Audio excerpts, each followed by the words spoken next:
Truth or Dare is directed by Jeff Wadlow, and this is the newest film from Blum House Productions. And this movie follows a group of college students who, during a spring break trip, are unwillingly thrusted into a game of Truth or Dare, where if you do not complete said Truth or Dare, a supernatural force will kill you. Blum House Productions has been a very hit or miss company for myself. On one hand, you have these incredible, very transcendent films like Get Out, Whiplash, or Insidious. But on the other hand, you have movies that are on the opposite side of the spectrum. So seeing all the marketing for this film, it's really difficult to pinpoint where this film will land on the widely varying range of quality that Blumhouse seems to produce. On paper, one of the strongest things about Truth or Dare is the premise that it has. The idea of being forced to either tell the truth or complete a dare, no matter how costly, is pretty alluring on paper. However, while I was watching this film, I never really felt any sort of tension or any sense of fear while watching these people try to complete these tasks. Especially because when these people are being forced to complete these tasks, the person who is asking them, their face morphs into this big smile with these red eyes, and the movie itself actually points out the fact that these people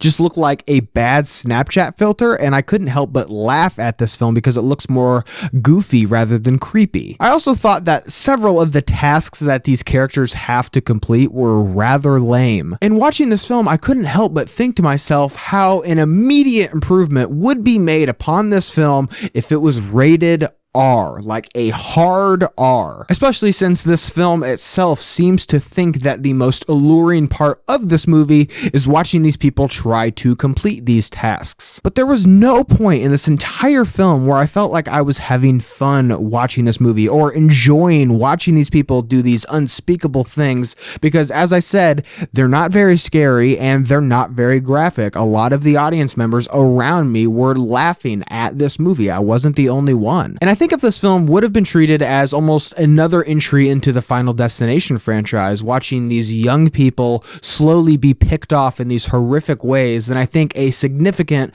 more amount of enjoyment would have been had with this film. And I think that's why Final Destination went on to have 5 films in the entire series, is because of how graphic and over the top and just ridiculous those movies are. And Blumhouse really isn't afraid to have a franchise, considering they have 3 pretty financially successful ones. But I think if you're going to have a film that really focuses on the craziness of what these people are being asked to do, it kind of mutes a lot of the shock value because of the PG-13 rating, because they have to cut away whenever this craziness ensues. And with all of that pushed aside, what's left with this film is a movie that is incredibly dull. There are numerous scenes in this film where you have several characters huddled around these laptops, again, Googling, trying to find the origin of how this game started so they can finish it. This film takes itself so seriously. That's why it's so laughable, because there are dozens of plot holes and inconsistencies and coincidences that appear in this film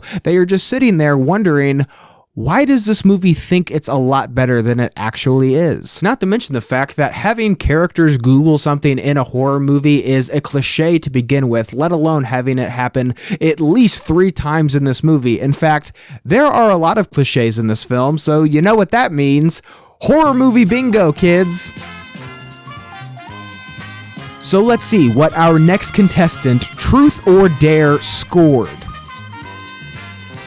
Ooh, yikes, that is not going to bode well for this movie. I expect a lot more out of Blumhouse, if I'm being honest. With Truth or Dare, I felt the best element of this movie was the character of Olivia, who is portrayed by Lucy Hale. Her performance really isn't the strong element, whereas it's the writing of her character. She has this really well-defined arc, and seeing her grow throughout the movie was one of the more compelling aspects of it. But other than that, with Truth or Dare, there's really not that much to enjoy about this film. I actually found it pretty dreadful. What could have been an over-the-top first entry into a possible franchise really turned out to be a cliche, an uninteresting story with a mildly compelling premise to begin with. I cannot recommend that you go out and see this film, and I am pretty disappointed that this quality of picture came out from Blumhouse. I expect a lot more from the studio. So did you guys see Truth or Dare? What did you think about it? Leave your thoughts and opinions down below. And as always, guys, thank you so much for watching today. I hope you liked today's video. And if you did, you can click on the link down down below and subscribe to my channel to see more movie reviews and movie related things.